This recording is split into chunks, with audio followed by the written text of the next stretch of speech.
प्रारंभिक रूप से ध्यान ही उपलब्ध हुआ, लेकिन ध्यान के अनुभव से ज्ञात हुआ कि शरीर बहुत सी आकृतियां लेना शुरू करता है। असल में जब भी मन की एक दशा होती है तो उसके अनुकूल शरीर भी एक आकृति लेता है। जैसे जब आप प्रेम में होते हैं तो आपका चेहरा और ढंग का हो जाता है, जब क्रोध में होते हैं तो और ढंग का हो जाता है। जब आप क्रोध में होते हैं तब आपके दांत भिज जाते हैं, मुट्ठियां बंध जाती हैं, शरीर लड़ने को या भागने को तैयार हो जाता है।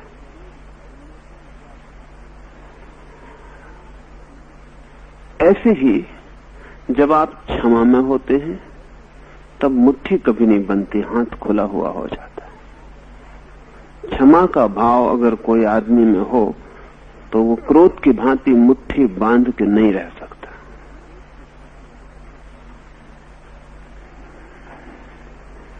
जैसे मुट्ठी बांधना हमला करने की तैयारी है, ऐसा मुट्ठी खोल के खुला हाथ कर देना हमले से मुक्त करने की सूचना है।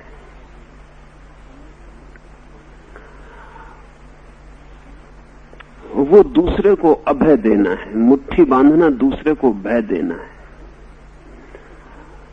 शरीर एक स्थिति लेता है क्योंकि शरीर का उपयोग ही यही है कि मन जिस अवस्था में हो शरीर तत्काल उस अवस्था के योग तैयार हो जाए। शरीर जो है अनुगामी है, वो पीछे अनुगमन करता है। तो साधारण स्थितियां तो हमें पता है कि एक आदमी क्रोध में क्या करेगा, ये भी पता है कि प्रेम में क्या करेगा, ये भी पता है कि श्रद्धा में क्या करेगा, लेकिन और गहरी स्थितियों का हमें कोई पता नहीं। जब भीतरी चित्त में वे गहरी स्थितियां पैदा होती तब भी शरीर में बहुत कुछ होता है। मुद्राएं बनती हैं जो कि बड़ी सूचक है, जो भीतर की खबर लाती है। आसन भी बनते हैं जो कि परिवर्तन के सूचक है। असल में भीतर की स्थितियों की तैयारी के समय तो बनते हैं आसन, और भीतर की स्थितियों की खबर देने के समय बनती हैं मुद्राएं। भीतर जब एक परिवर्तन चलता है तो शरीर को भी उस नए परिवर्तन के योग्य एडजस्टमेंट खोजना पड़ता है। अब भीतर यदि कुंडलिनी जाग रही है तो उस कुंडलिनी के लिए मार्ग देने के लिए शरीर आड़ा तिरछा न मालूम कितने रूप लेगा। वो मार्ग कुंडलिनी को भीतर मिल सके इसलिए शरीर की रीढ़ बहुत तरह के तोड़ करेगी। जब कुंडलिनी जाग रही है तो सिर भी विशेष स्थितियां लेगा। जब कुंडलिनी जाग रही है तो शरीर को कुछ ऐसी स्थितियां लेनी पड़ेंगी जो उसने कभी नहीं ली। अब जैसे जब हम जागते हैं तो शरीर खड़ा होता है या बैठता है, जब हम सोते हैं तब खड़ा और बैठा नहीं रह जाता, उसे लेटना पड़ता है। समझ में एक आदमी ऐसा पैदा हो जो सोना न जानता हो जन्म के साथ, तो वो कभी लेटेगा नहीं। 30 वर्ष की उम्र में उसको पहली दफे नींद आए तो वो पहली दफे लेटेगा, क्योंकि उसके भीतर की चित्त दशा बदल रही है और वो नींद में जा रहा है। तो उसको बड़ी हैरानी होगी कि लेटना अब तक तो कभी घटित नहीं हुआ। आज वो पहली दफे लेट क्यों रहा? अब तक वो बैठता था, चलता था, उठता था, सब करता था, लेटता भर नहीं था। अब नींद की स्थिति बन सके भीतर, इसलिए लेटना बड़ा सहयोगी है, क्योंकि लेटने के साथ ही मन को एक व्यवस्था में जाने में सरलता हो जाती।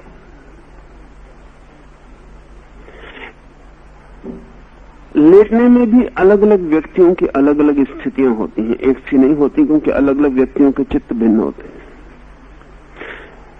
जैसे जंगली आदमी तकिया नहीं रखता है, लेकिन सभ्य आदमी बिना तकिए के नहीं सो सकता।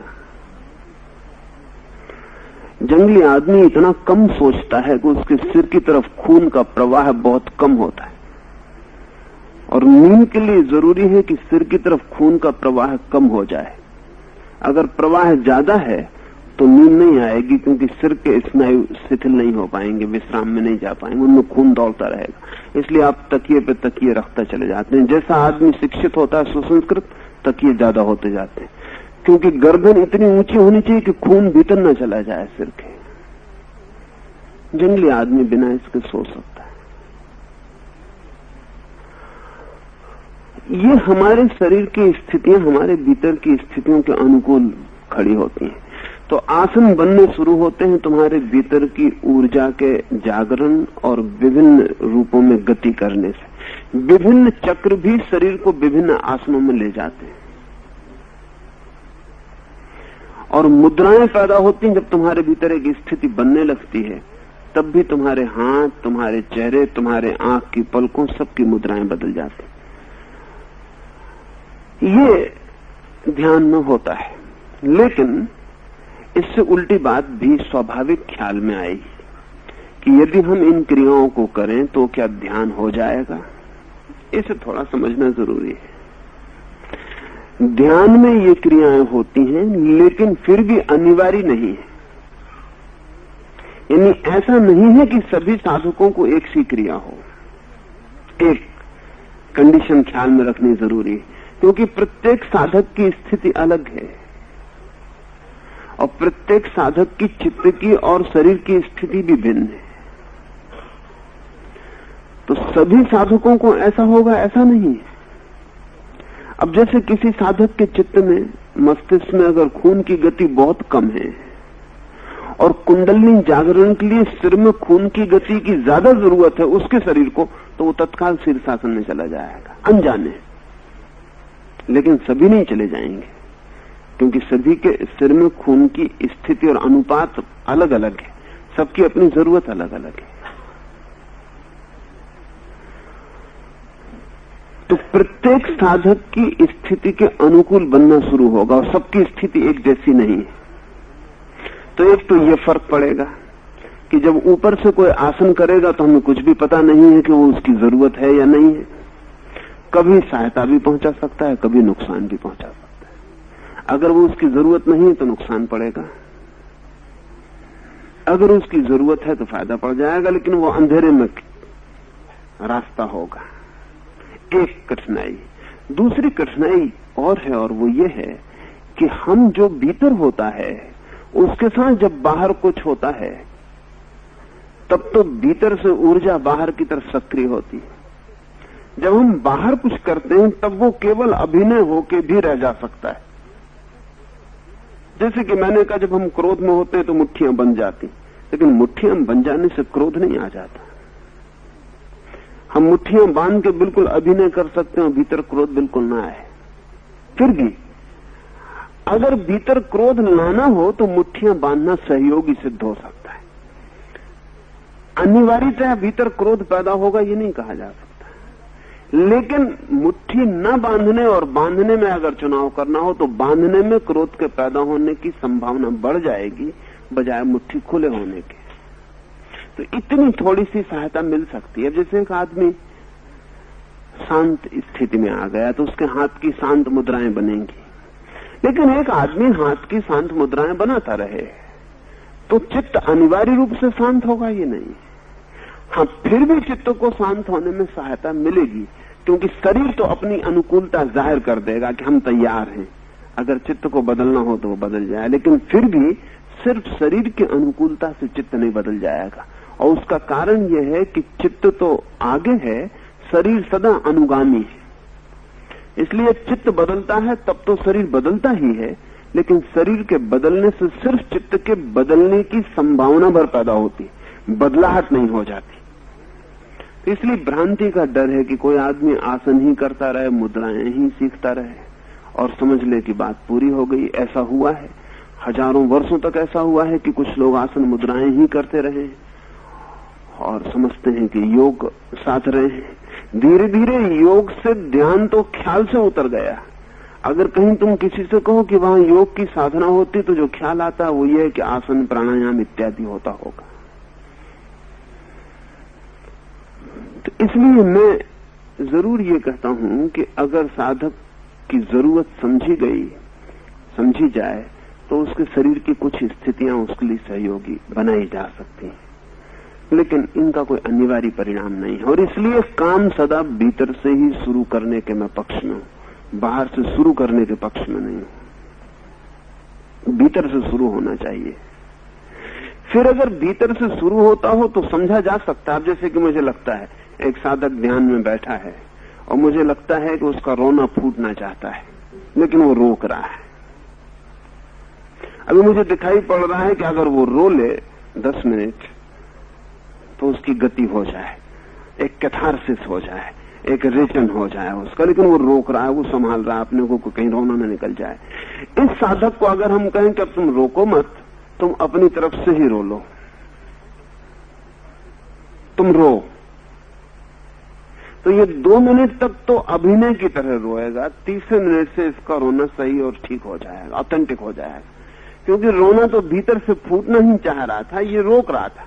इसके रोने की प्रक्रिया रोने को नहीं ले आएगी, इसकी रोने की प्रक्रिया रोकने को तोड़ देगी, और जो भीतर से बह रहा था वो बह जाएगा। अब जैसे एक साधक नाचने की स्थिति में, लेकिन अपने को अकड़ के खड़ा किए हुए है, अगर हम उससे कह दें कि नाचो, तो प्राथमिक चरण में तो वो अभिनय ही शुरू करेगा, क्योंकि अभी वो नाच निकला नहीं है, वो नाचना शुरू करेगा। लेकिन भीतर से नाच फूटने की तैयारी कर रहा है और इसने नाचना शुरू कर दिया, इन दोनों का तत्काल मेल हो जाएगा। लेकिन जिसके भीतर नाचने की कोई बात ही नहीं, उसको हम कहें नाचो, तो वो नाचता रहेगा, लेकिन भीतर कुछ भी नहीं होगा। इसलिए 1000 बातें ध्यान में रखनी जरूरी। तो जो भी मैं कहता हूं उसमें बहुत सी शर्तें हैं, उन सारी शर्तों को ख्याल में रखोगे तो बात ख्याल में आ सकती है।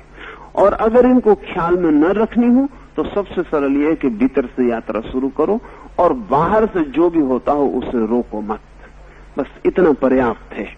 भीतर से काम शुरू करो, बाहर जो होता हो उसको रोको मत, उससे लड़ो मत, तो सब अपने से हो जाएगा। आजकल आप जिस प्रयोग की बात कर रहे हैं उसमें बैठकर प्रयोग करने में और खड़े होकर प्रयोग करने में क्या फिजिकल और साइकिक अंतर पड़ता है? बहुत अंतर पड़ता है। जो मैंने अभी कहा कि हमारे शरीर की प्रत्येक स्थिति हमारे मन की प्रत्येक स्थिति से कहीं गहरे में जुड़ी और कहीं समानांतर पैरेलल है। अगर हम किसी आदमी को लिटा के कहें कि होश रखो तो रखना मुश्किल हो जाएगा। अगर खड़े होकर कहें कि होश रखो तो आसान हो जाएगा। अगर खड़े होकर हम कहें कि सो जाओ तो मुश्किल हो जाएगा। अगर लेट के हम कहें कि सो जाओ तो आसान हो जाएगा। तो इस प्रयोग में दोहरी प्रक्रियाएं हैं। प्रयोग का आधा हिस्सा सम्मोहन का है, जिसमें कि निद्रा का डर है। प्रयोग की प्रक्रिया हिप्नोसिस की है। सम्मोहन का प्रयोग सिर्फ निद्रा और बेहोशी के लिए किया जाता है। इसलिए डर है कि साधक सो न जाए, तंद्रा में न चला जाए। खड़ा रहे तो इस डर को थोड़ा सा तोड़ने में सहायता मिलती है, संभावना कम हो गई उसके सोने की। इस प्रयोग का दूसरा हिस्सा साक्षी भाव का है, जागरण का, अवेयरनेस का है। लेटने में अवेयरनेस प्राथमिक रूप से रखनी कठिन है, अंतिम रूप से रखनी आसान है। खड़े होकर होश रखना सदा आसान है। तो होश रह सकेगा, खड़े होकर साक्षी भाव रह सकेगा। और दूसरी बात, सम्मोहन की जो प्रक्रिया है प्राथमिक, वो निद्रा में ले जाए, इसकी संभावना कम हो जाएगी। और 2-3 बातें हैं, जैसे जब तुम खड़े हो तब शरीर में जो मूवमेंट होने हैं वो मुक्त भाव से हो सकेंगे। लेट के उतने मुक्त भाव से ना हो सकेंगे। बैठ के भी आधा शरीर तो कर ही ना पाएगा। समझ लो पैरों को नाचना है और तुम बैठे हो, तब पैर नाच ना पाएंगे और तुम्हें पता भी नहीं चलेगा, क्योंकि पैरों के पास भाषा नहीं है साफ तुमसे कह दें कि हमें नाचना है। बहुत सूक्ष्म इशारे हैं जिनको हम पकड़ नहीं पाते। अगर तुम खड़े हो तो पैर उठने लगेंगे, तुम्हें सूचना मिल जाएगी कि पैर नाचना चाहते हैं। लेकिन अगर तुम बैठे हो तो ये सूचना नहीं मिलेगी। असल में बैठी हुई हालत में ध्यान करने का प्रयोग ही शरीर में होने वाली इन गतियों को रोकने के लिए था। इसलिए ध्यान के पहले सिद्धासन या पद्मासन या सुखासन ऐसे आसन का अभ्यास करना पड़ता था जिसमें शरीर डोल ना सके। तो शरीर में जो ऊर्जा जगेगी उसकी संभावना बहुत पहले से है कि उसमें बहुत कुछ होगा। नाचोगे, गाओगे, रोओगे, कूदोगे, दौड़ोगे। तो ये स्थितियां सदा से पागल की समझी जाती रही।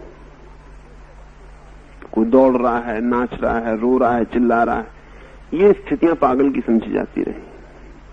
साधक भी ये करेगा तो पागल मालूम पड़ेगा। तो समाज के सामने वो पागल न मालूम पड़े, इसलिए पहले वो सुखासन, सिद्धासन या पद्मासन का कठोर अभ्यास करेगा, जिसमें कि शरीर के रंच मात्र हिलने का डर न रह जाए।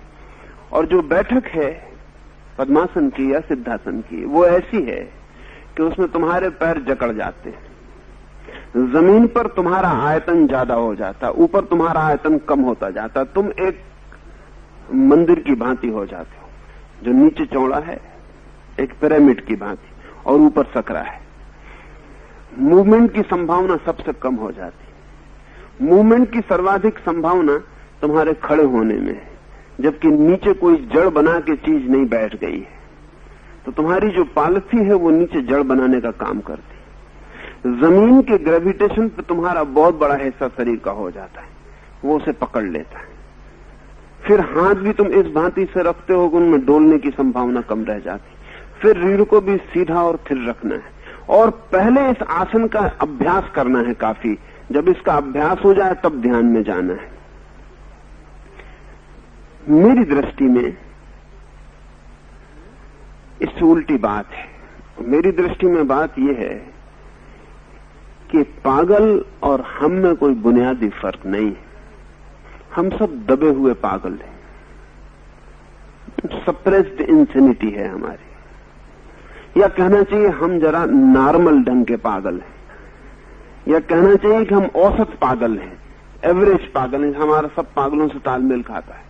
हमारे भीतर जो पागल थोड़े आगे निकल जाते हैं वो जरा दिक्कत में पड़ जाते हैं, लेकिन हम सबके भीतर पागलपन है, और हम सबका पागलपन भी अपना निकास खोजता है। जब तुम क्रोध में होते हो तब एक अर्थ में तुम मोमेंटरी मैडनेस में होते हो। उस वक्त तुम वे काम करते हो जो तुमने होश में कभी न किए होते। तुम गालियां बकते हो, पत्थर फेंकते हो, सामान तोड़ सकते हो, छत से कूद सकते हो, कुछ भी कर सकते हो। ये पागल करता तो हम समझ लेते, लेकिन क्रोध में भी एक आदमी करता तो हम कहते हैं वो क्रोध में था, लेकिन था तो वही। ये चीजें उसके भीतर अगर नहीं थी तो आ नहीं सकती, ये उसके भीतर है, लेकिन हम इन सबको संभाले हुए हैं। मेरी अपनी समझ ये है कि ध्यान के पहले इन सब का निकास हो जाना जरूरी है। जितना इनका निकास हो जाएगा उतना तुम्हारा चित्त हल्का हो जाएगा। और इसलिए पुरानी जो साधना की प्रक्रिया थी जिसमें तुम सिद्धासन लगा के बैठते, उसमें जिस काम में वर्षों लग जाते, वो इस प्रक्रिया में महीनों में पूरी हो जाएगी। उसमें जिसमें जन्मों लग जाते, इसमें दिनों में हो सकती है। क्योंकि इसका निष्कासन तो उस प्रक्रिया में भी करना पड़ता था, लेकिन उस प्रक्रिया में जो मूवमेंट थे वो फिजिकल बॉडी के बंद करके और इथरिक बॉडी के करने पड़ते थे। अब वो जरा दूसरी बात है, करने तो पड़ते ही थे, रोना तो पड़ता ही था, क्योंकि अगर रोना भीतर है तो उसका निकालना जरूरी है, और अगर हंसना भीतर है तो उसका भी निकालना जरूरी है, और अगर नाचना भीतर है तो उसका भी निकालना जरूरी है, अगर चिल्लाने की इच्छा है तो वो भी निकलनी चाहिए। लेकिन अगर फिजिकल बॉडी का तुमने गहरा अभ्यास किया है और तुम उसे स्थिर रख सकते हो घंटों के लिए, तो फिर इन सब का निकास तुम इथेरिक बॉडी से कर सकते हो। वो तुम्हारे दूसरे शरीर से इनका निकास हो सकता है। तब किसी को दिखाई नहीं पड़ेगा, सिर्फ तुमको दिखाई पड़ेगा। तब तुमने समाज से एक सुरक्षा कर ली। अब किसी को पता नहीं चल रहा कि तुम नाच रहे हो, और भीतर तुम नाच रहे हो। ये नाच वैसा ही होगा जैसा तुम स्वप्न में नाचते हो। ये नाच वैसा ही होगा। भीतर तुम नाचोगे, भीतर तुम रोओगे, भीतर तुम हंसोगे, लेकिन तुम्हारा भौतिक शरीर इसकी कोई खबर बाहर नहीं देगा। वो जड़वत बैठा रहेगा, उस पर इसके कोई कंपन नहीं आएंगे। मेरी अपनी मान्यता है कि इतनी परेशानी इतनी सी बात के लिए उठानी बेमानी है, और वर्षों किसी आदमी को आसनों का अभ्यास करा के फिर ध्यान में ले जाने का कोई प्रयोजन नहीं है। इसमें दूसरे और भी संभावनाएं हैं। इसमें बहुत संभावना यह है कि फिजिकल बॉडी का अगर बहुत गहरा सेंटर हो तो वो आदमी अगर अपने भौतिक शरीर को दमन कर दे तो हो सकता है इथरिक शरीर में भी कंपन न हो सके और वो सिर्फ जड़ की भांति बैठा रहे, और उस हालत में भीतर तो गहरी प्रक्रिया न हो, बस बाहर से बैठने का अभ्यास हो जाए। और ये भी डर है कि उस हालत में क्योंकि ये सारी गतियां न हो पाए, ये सब सप्रेस्ड इकट्ठी रहे, तो वो कभी भी पागल हो सकता है। पुराना साधक अनेक बार पागल होता देखा गया है, उसमें उन्माद आता था। जिस प्रक्रिया को मैं कह रहा हूं इसको अगर पागल भी करेगा तो महीने 2 महीने के भीतर पागलपन के बाहर हो जाएगा। साधारण आदमी इस प्रक्रिया में कभी भी पागल नहीं हो सकता, क्योंकि हम पागलपन को दबाने की कोशिश ही नहीं कर रहे, हम उसको निकालने की कोशिश कर रहे हैं। पुरानी साधना ने हजारों लोगों को पागल किया है। हम उसको नाम अच्छे देते थे, कभी कहते थे उन्माद, कभी हर्षोन्माद, कभी एक्सटेसी। हम नाम कुछ देते थे, हम कहते थे आदमी मस्त हो गया, औलिया हो गया, ये हो गया, वो हो गया, लेकिन वो हो गया पागल। उसने किसी चीज को इस बुरी तरह से दबाया कि वो उसके बस के बाहर हो गई। इस प्रक्रिया में दोहरा काम है। इसमें पहला काम कैथारसिस का है, इसमें पहला काम निकास का है। तुम्हारे भीतर जो दबा हुआ कचरा है वो बाहर फेंक जाए। पहले तुम हल्के हो जाओ, तुम इतने हल्के हो जाओ कि तुम्हारे भीतर पागलपन की सारी संभावना छीन हो जाए, फिर तुम भीतर यात्रा करो। तो इस प्रक्रिया में जिसमें प्रगट पागलपन दिखाई पड़ता है, ये बड़े गहरे में पागलपन से मुक्ति की प्रक्रिया है। और मैं पसंद करता हूं कि जो है हमारे भीतर वो निकल जाए, उसका बोझ, उसका तनाव, उसकी चिंता छूट जानी चाहिए। और ये बड़े मजे की बात है कि अगर पागलपन तुम पर आए तब तुम उसके मालिक नहीं होते, लेकिन जिस पागलपन को तुम लाए हो तुम उसके सदा मालिक हो।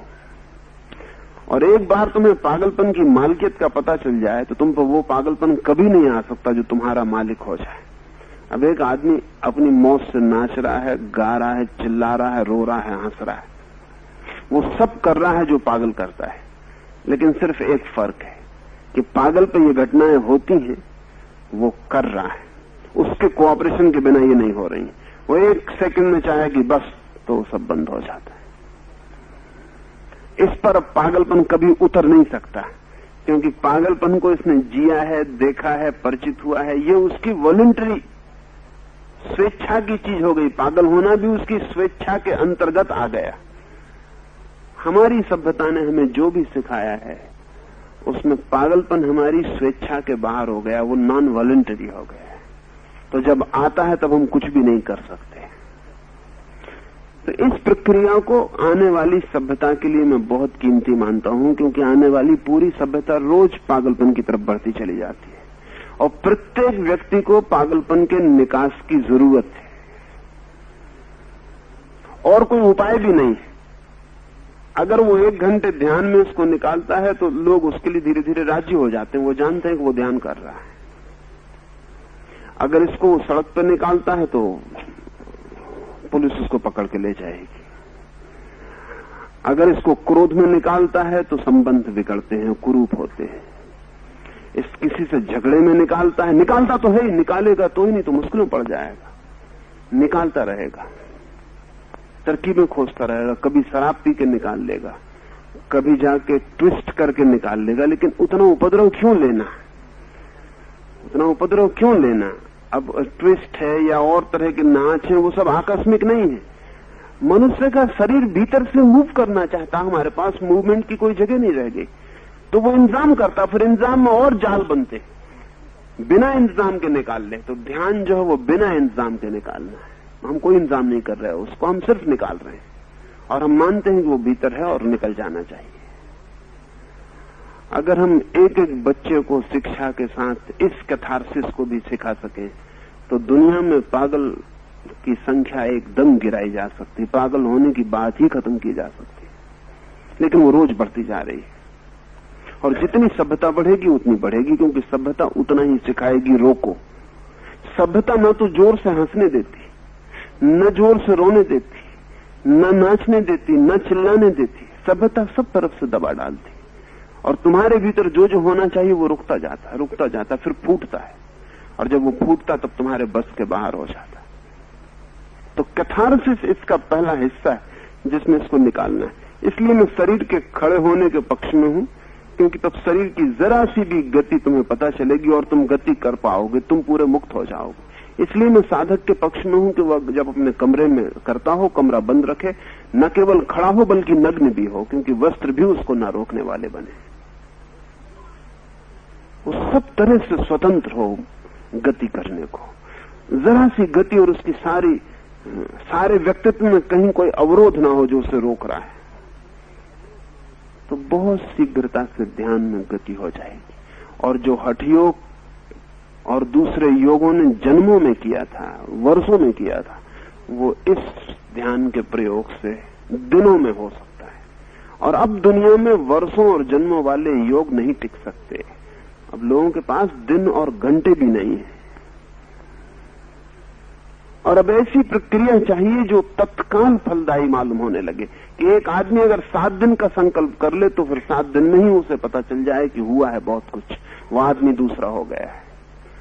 अगर 7 जन्मों में पता चले तो अब कोई प्रयोग नहीं करेगा। पुराने दावे जन्मों के थे, वो कहते थे इस जन्म में करो अगले जन्म में फल मिलेंगे। वो बड़े प्रतीक्षा वाले धैर्यवान लोग थे, वो अगले जन्म की प्रतीक्षा में इस जन्म में भी साधना करते थे। अब कोई नहीं मिलेगा, फल आज ना मिलता हो तो कल तक के लिए प्रतीक्षा करने की तैयारी नहीं, कल का कोई भरोसा भी नहीं। जिस दिन से हिरोशिमा और नागासाकी पर एटम गिरा है उस दिन से कल खत्म हो गया है। अमेरिका के हजारों लाखों लड़के और लड़कियां कॉलेज में पढ़ने जाने को तैयार नहीं है। वो कहते हैं हम पढ़ लिख के निकलेंगे तब तक दुनिया बचेगी, कल का कोई भरोसा नहीं। तो वो कहते हैं हमारा समय जाया मत करो, जितने दिन हमारे पास है हम जी ले। हाई स्कूल से लड़के और लड़कियां स्कूल छोड़ के भागे जा रहे हैं, कहते यूनिवर्सिटी भी नहीं जाएंगे क्योंकि 6 साल में यूनिवर्सिटी से निकलना, 6 साल में दुनिया बचेगी। अब बेटा बाप से पूछ रहा है कि 6 साल दुनिया का आश्वासन है, तो हमें 6 साल जो थोड़े बहुत हमारी जिंदगी में हम क्यों ना उनका उपयोग कर लें। जहां इतना कल संदिग्ध हो गया है वहां तुम जन्मों की बातें करोगे बेमानी है, कोई सुनने को राजी नहीं, ना कोई सुन रहा है। इसलिए मैं कह रहा हूं आज प्रयोग हो और आज परिणाम होना चाहिए। और अगर 1 घंटा कोई मुझे आज देने को राजी है तो आज ही उसी घंटे के बाद उसको परिणाम का बोध होना चाहिए, तभी वो कल घंटा दे सकेगा, नहीं तो कल के घंटे का कोई भरोसा नहीं। तो युग की जरूरत बदल गई है। बैलगाड़ी की दुनिया थी, उस तरफ सब धीरे धीरे चल रहा था, साधना भी धीरे धीरे चल रही थी। जेट की दुनिया है, साधना भी धीरे धीरे नहीं चल सकती, उसे भी तीव्र गतिमान स्पीडी होना पड़ेगा। इसलिए उस एक प्रश्न है कि साधना करते समय मन में कौन से विचार आए तो उनको क्या करना चाहिए? आप सुबह आ जाएं साधना के वक्त, तब बात करें। प्रश्न है, साष्टांग दंडवत प्रणाम करना, दिव्य पुरुषों के चरणों पर माथा रखना या हाथों से चरण स्पर्श करना, पवित्र स्थानों में माथा टेकना, दिव्य पुरुषों का अपने हाथ से साधक के सिर अथवा पीठ को छूकर आशीर्वाद देना, सिखों व मुसलमानों का सिर ढककर गुरुद्वारा व मस्जिद जाना, इन सब प्रथाओं का कुंडलनी ऊर्जा के संदर्भ में ऑकल्ट व स्पिरिचुअल अर्थ व महत्व समझाने की कृपा करें। अर्थ तो है, अर्थ बहुत है।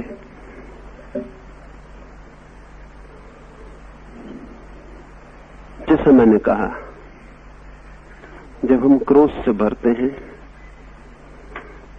तो किसी को मारने का मन होता है। जब हम बहुत क्रोध से भरते हैं तो ऐसा मन होता है कि उसके सिर पे पैर रख दें। क्योंकि पैर रखना बहुत अड़चन की बात होगी, इसलिए लोग जूता मार देते हैं। पैर रखना 5-6 फीट के आदमी के सिर पे पैर रखना बहुत मुश्किल की बात है, इसलिए सिंबॉलिक उतार के जूता उसके सिर पर मार देते। लेकिन कोई नहीं पूछता दुनिया में कि दूसरे के सिर में जूता मारने का क्या अर्थ है। सारी दुनिया में ऐसा नहीं कि कोई एक कौम, कोई एक देश, ये बड़ा यूनिवर्सल तथ्य है कि क्रोध में दूसरे के सिर पर पैर रखने का मन होता है। और कभी जब आदमी निपट जंगली रहा होगा तो वो जूता तो नहीं था उसके पास, वो सिर पर पैर रख के ही मानता था। ठीक इससे उल्टी स्थितियां भी हैं चित्त की। जैसे क्रोध की स्थिति है तब किसी के सिर पर पैर रखने का मन होता है, और श्रद्धा की स्थिति तब किसी के पैर में सिर रखने का मन होता है। उसके अर्थ हैं उतने ही जितने पहले के। कोई क्षण है जब तुम किसी के सामने पूरी तरह झुक जाना चाहते हैं, और झुकने के क्षण वही हैं जब तुम्हें दूसरे के पास से अपनी तरफ ऊर्जा का प्रवाह मालूम पड़ता। असल में जब भी कोई प्रवाह लेना हो तब झुक जाना पड़ता है। नदी से भी पानी भरना हो तो झुकना पड़ता है। झुकना जो है वो किसी भी प्रवाह को लेने के लिए अनिवार्य है। असल में सब प्रवाह नीचे की तरफ बहते हैं।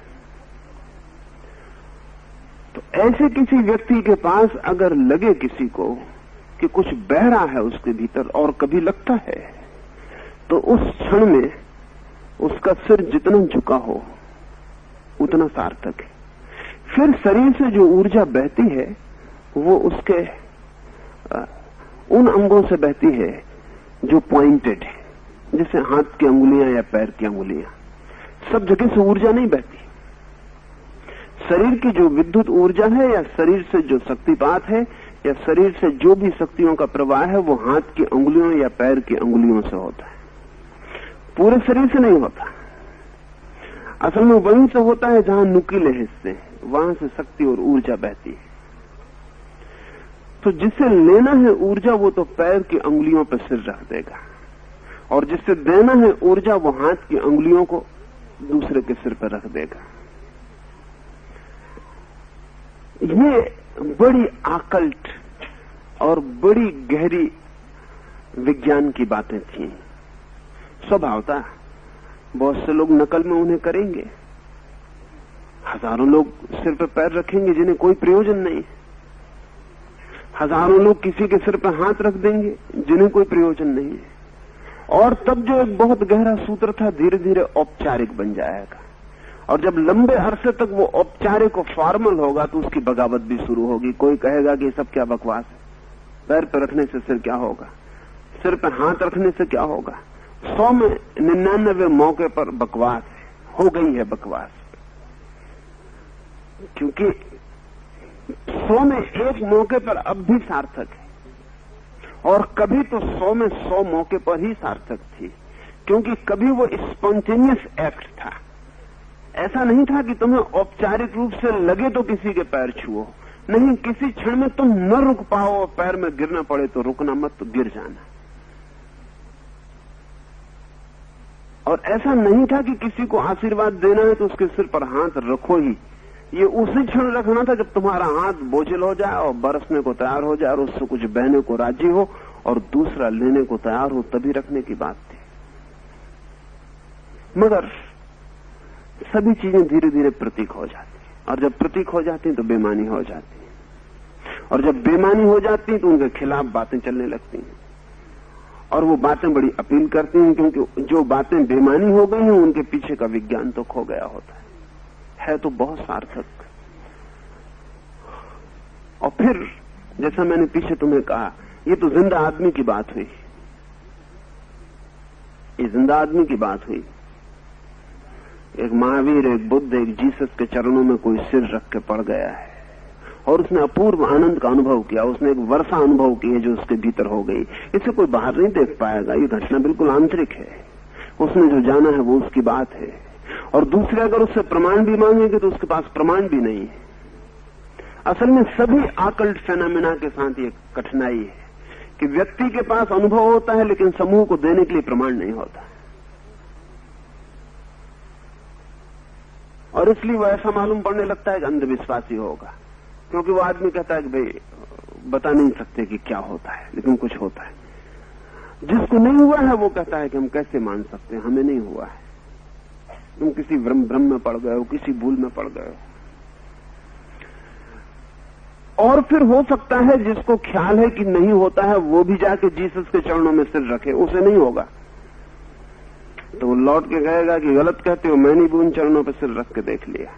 वो ऐसा ही है कि एक घड़ा जिसका मुंह खुला है वो पानी में झुके और लौट के घड़ों से कहे कि मैं झुका और भर गया, और एक बंद मुंह का घड़ा कहे कि मैं भी जाके प्रयोग करता हूं, और वो बंद मुंह का घड़ा भी पानी में झुके, बहुत गहरी डुबकी लगाए लेकिन खाली वापस लौट आए, और वो कहे कि झुका भी डुबकी भी लगाई कुछ नहीं भरता है, गलत कहते हो। घटना दोहरी है। किसी व्यक्ति से शक्ति का बहना ही काफी नहीं, तुम्हारा ओपनिंग, तुम्हारा खुला होना भी उतना ही जरूरी है। और कई बार तो ऐसा मामला है कि दूसरे व्यक्ति से ऊर्जा का बहना उतना जरूरी नहीं है जितना तुम्हारा खुला होना जरूरी है। अगर तुम बहुत खुले हो तो दूसरे व्यक्ति में जो शक्ति नहीं है वो भी उसकी ऊपर की और ऊपर की शक्तियों से प्रवाहित होकर तुम्हें मिल जाएगी। इसलिए बड़े मजे की बात है कि जिनके पास नहीं है शक्ति, अगर उनके पास भी कोई पूरे खुले हृदय से अपने को छोड़ दे तो उनसे भी उसे शक्ति मिल जाती। उनसे नहीं आती वो शक्ति, वो सिर्फ माध्यम ही तरह प्रयोग में हो जाते हैं, उनको भी पता नहीं चलता, लेकिन ये घटना भी घट सकती है। दूसरी जो बात है,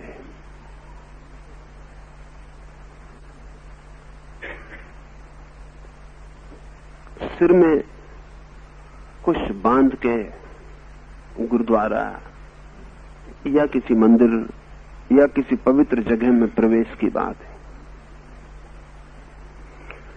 ध्यान में भी बहुत फकीरों ने सिर में कुछ बांध के ही प्रयोग करने की कोशिश की, उसका उपयोग है। क्योंकि जब तुम्हारे भीतर ऊर्जा जगती है तो तुम्हारे सिर पर बहुत भारी बोझ की संभावना हो जाती है, और अगर तुमने कुछ बांधा है तो उस ऊर्जा के विकीर्ण होने की संभावना नहीं होती, उस ऊर्जा के वापस आत्मसात हो जाने की संभावना होती। तो बांधना उपयोगी सिद्ध हुआ है, बहुत उपयोगी सिद्ध हुआ है। अगर तुम ध्यान कपड़ा बांध के सिर पर करोगे तो तुम फर्क अनुभव करोगे फौरन, क्योंकि जिस काम में तुम्हें 15 दिन लगते हो 5 दिन लगेंगे, क्योंकि तुम्हारे सिर से जब ऊर्जा सिर में पहुंचती तो उसके विकीर्ण होने की संभावना, उसके बिखर जाने की संभावना है। अगर वो बन सके और एक वर्तुल बन सके तो उसका अनुभव प्रगाढ़ और गहरा हो जाए। लेकिन अब तो वो औपचारिक है, मंदिर में किसी का जाना या गुरुद्वारे में किसी का सिर पर कपड़ा बांध के जाना बिल्कुल औपचारिक है, उसका कोई अर्थ नहीं रह गया है। लेकिन कहीं उसमें अर्थ है। और व्यक्ति के चरणों में सिर रख के तो कोई ऊर्जा पाई जा सके, व्यक्ति के हाथ से भी कोई ऊर्जा आशीर्वाद में मिल सकती। लेकिन एक आदमी एक मंदिर में, एक वेदी पर, एक समाधि पर, एक मूर्ति के सामने सिर झुकाता है, इसमें क्या हो सकता है? तो इसमें भी बहुत सी बातें हैं। एक 2-3 बातें समझ लेने जैसी हैं। पहली बात तो यह है कि ये सारी की सारी मूर्तियां एक बहुत ही वैज्ञानिक व्यवस्था से कभी निर्मित की गई थी।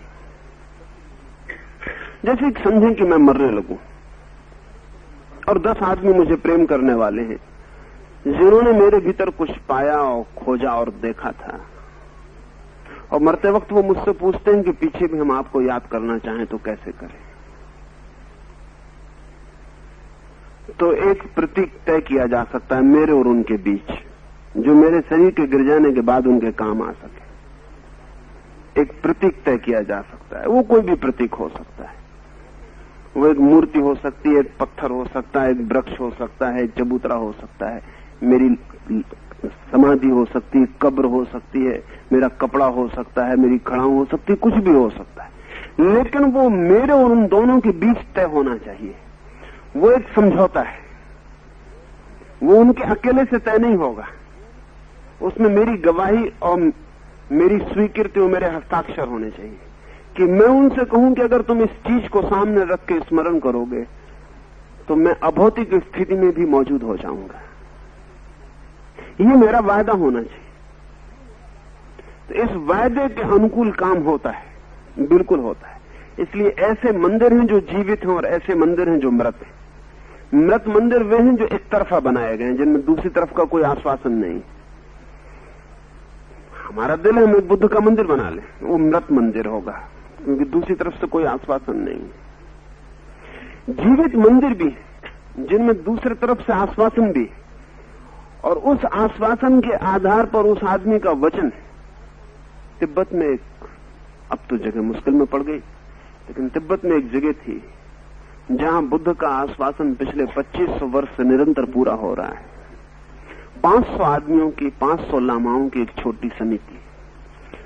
उस 500 लामाओं में जब एक लामा मरता है तब बामुश्किल से दूसरे को प्रवेश मिलता है। उसकी 500 से ज्यादा संख्या नहीं हो सकती, कम नहीं हो सकती। जब एक मरेगा तभी एक जगह खाली होगी, और जब एक मरेगा और एक को प्रवेश मिलेगा तो शेष सबकी सर्वसम्मति से प्रवेश मिल सकता है।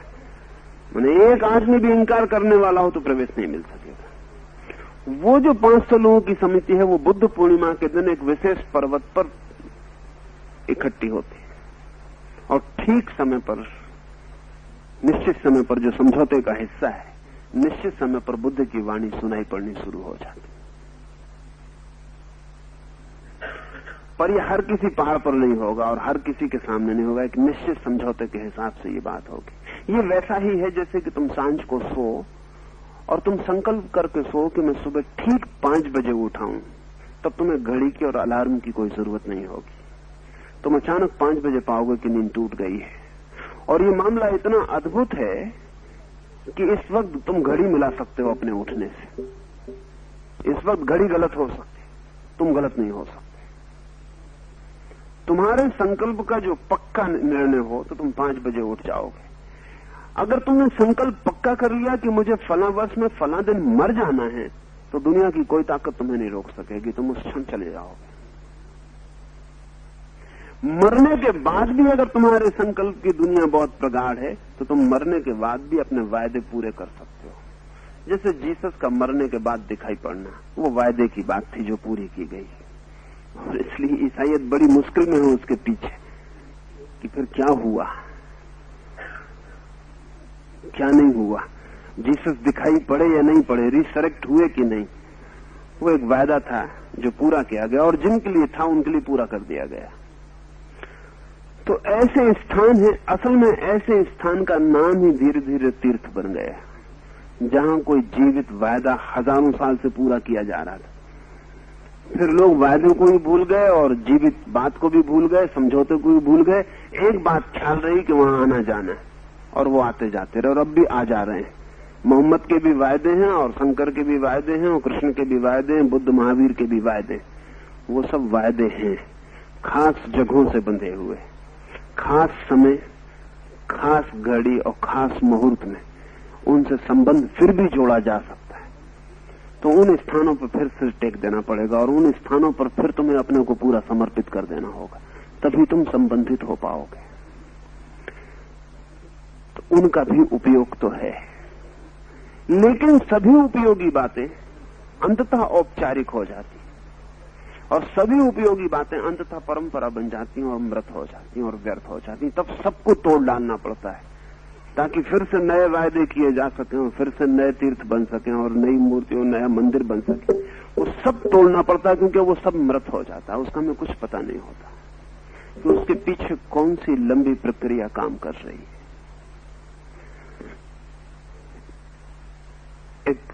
एक योगी था दक्षिण में, एक अंग्रेज यात्री उसके पास आया, और उस अंग्रेज यात्री ने कहा कि मैं तो लौट रहा हूं और अब दोबारा हिंदुस्तान नहीं आऊंगा, लेकिन आपके अगर दर्शन करना चाहूं तो क्या करूं।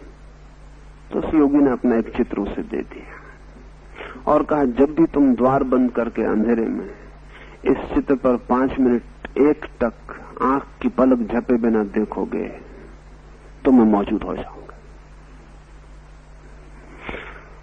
वो तो बेचारा मुश्किल से अपने घर तक पहुंचा। एक ही काम था उसके मन में कि कैसे घर जाके, भरोसा भी नहीं था कि ये संभव हो सकता है, लेकिन ये संभव हुआ। और जो आदमी था वो एक वैज्ञानिक डॉक्टर था, वो बड़ी मुश्किल में पड़ गया। ये संभव हो गया। एक वायदा था जो एस्ट्रली पूरा किया जा सकता है, जो सूक्ष्म शरीर से पूरा हो सकता है, जिसमें कोई कठिनाई नहीं। जिंदा आदमी भी पूरा कर सकता है, मरा हुआ आदमी भी पूरा कर सकता है। इसलिए चित्र भी महत्वपूर्ण हो गए, मूर्तियां भी महत्वपूर्ण हो गई। उनके महत्वपूर्ण होने का कारण था कि उन्होंने कुछ वायदे पूरे किए, मूर्तियों ने भी वायदे पूरे किए। इसलिए मूर्ति बनाने की पूरी एक साइंस थी। हर किसी तरह की मूर्ति नहीं बनाई जा सकती। मूर्ति बनाने की एक पूरी व्यवस्था थी कि वो कैसी होनी चाहिए। अब जैसे अगर तुम जैन तीर्थंकरों की 24 तीर्थंकरों की मूर्तियां देखो, तुम मुश्किल में पड़ जाओगे। उनमें कोई फर्क नहीं है, वो बिल्कुल एक जैसी है, सिर्फ उनके चिन्ह अलग अलग है। महावीर का एक चिन्ह है, पार्श्वनाथ का एक चिन्ह है, नेमिनाथ का एक चिन्ह है, लेकिन मूर्तियों के अगर चिन्ह मिटा दिए जाए नीचे से तो वो बिल्कुल एक जैसी। तुम कोई पता नहीं लगा सकते कि महावीर की है कि पार्श्व की है कि नेमी की है कि किसकी है, पता नहीं लगा सकते। निश्चित ही ये सारे लोग तो एक सी शक्ल सूरत के नहीं रहे होंगे, ये तो असंभव। ये 24 आदमी एक ही शक्ल सूरत के नहीं थे, लेकिन जो पहली तीर्थंकर की मूर्ति थी, उसी मूर्ति को सबने अपनी मूर्ति की तरह, प्रतीक की तरह समझौता किया। अलग मूर्ति बनाने की क्या जरूरत थी? एक मूर्ति चलती थी, वो मूर्ति काम करती थी, उसी मूर्ति के माध्यम से हम भी काम कर लेंगे। एक सील मोहर थी, वो काम करती थी, उसका मैंने भी उपयोग किया, तुमने भी उपयोग किया, तीसरे ने भी उपयोग किया।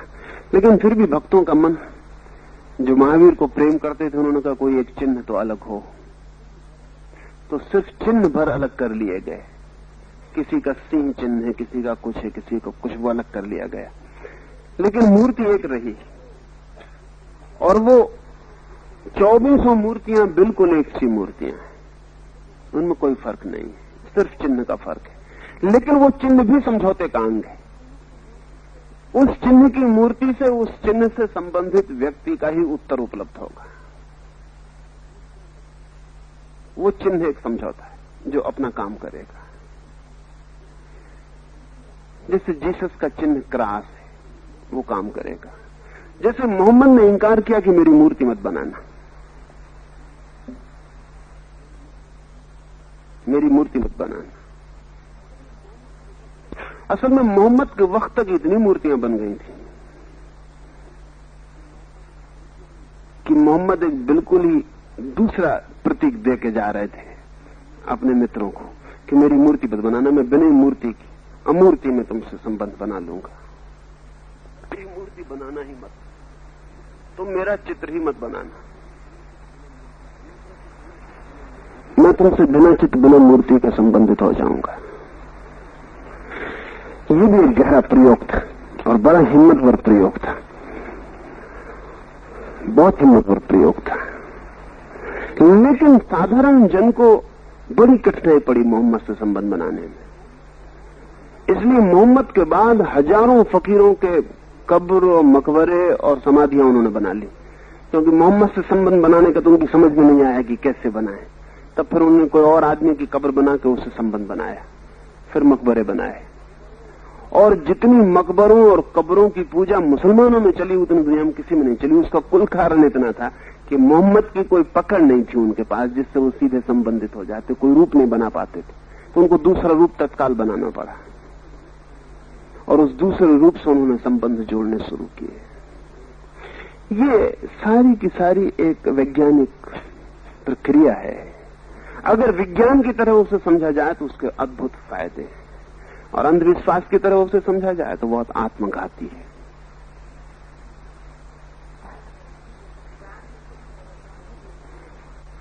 बहुत महत्व है।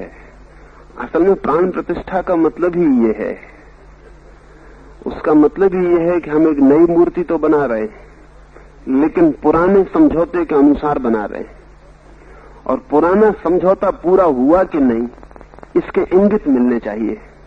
हम अपनी तरफ से जो पुरानी व्यवस्था थी वो पूरी दोहराएंगे।